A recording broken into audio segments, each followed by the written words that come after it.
Hi guys, we are in our last week of our Max Your Metabolism group, and I wanted to hop on here and talk about something that has become in conversation quite a few times over the last week with a number of different people, and that is the amount that we eat.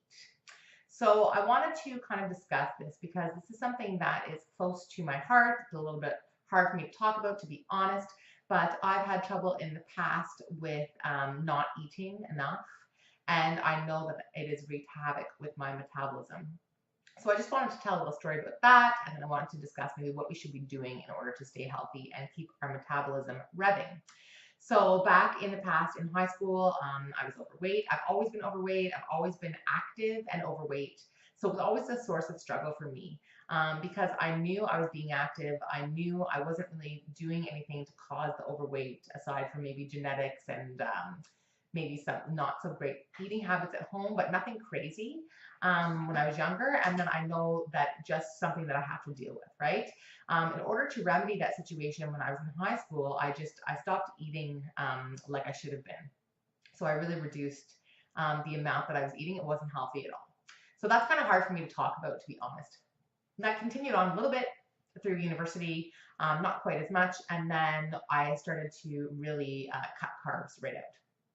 And so that was something that was affecting my energy levels. I had a lot of hair loss. I was quite thin at the time, comparative to now for sure. And it just wasn't doing my body much good. And then at some point in time, I started to put on some weight. And I really truly believe my metabolism slowed down because of what I was doing in not feeding myself enough of the proper carbs and not feeding myself enough food in general.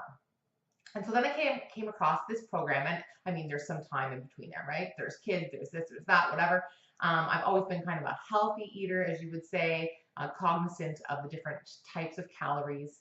But I was definitely carb restricting, fat restricting, and really trying to stick to the protein and vegetables, which isn't bad per se, but when it gets out of control, it isn't that great for you. So then I came across this program, which is the 21 Day Fix, and I put my information into the 21 Day Fix app.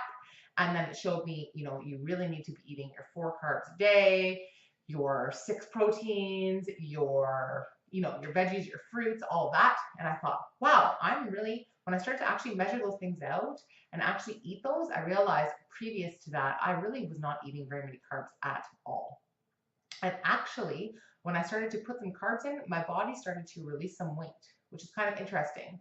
So I feel like maybe there was a bit of a starvation mode going on there. I'm no doctor, I'm just guessing, but once I was able to actually add some carbs in, I saw some more results and I actually felt my energy levels pick up. So it concerns me when sometimes I hear people saying, I'm going to go low carb um, and just do all high protein. When we're doing the workouts that we're doing, you're going to need some fuel or else you're going to eventually run out of fuel, right? So that's a bit of a problem from a perspective of long term and keeping that up long term. I know that people do tend to drop a lot of weight short term by going high protein, high fat, no carbs. I totally get that.